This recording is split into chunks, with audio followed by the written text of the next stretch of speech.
Mali kasi yan. Sa ibabaw yan. Kilala ka na siguro. Kilala ka na siguro. Mukha mo. O yung igit.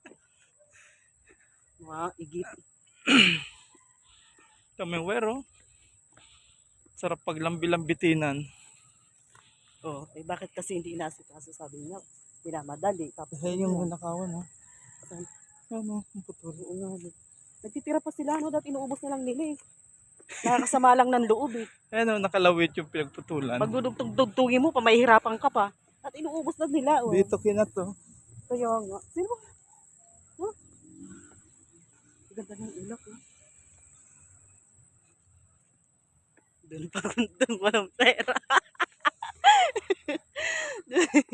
May pera ako dito, 350. Walang pera. May pera ako, 350.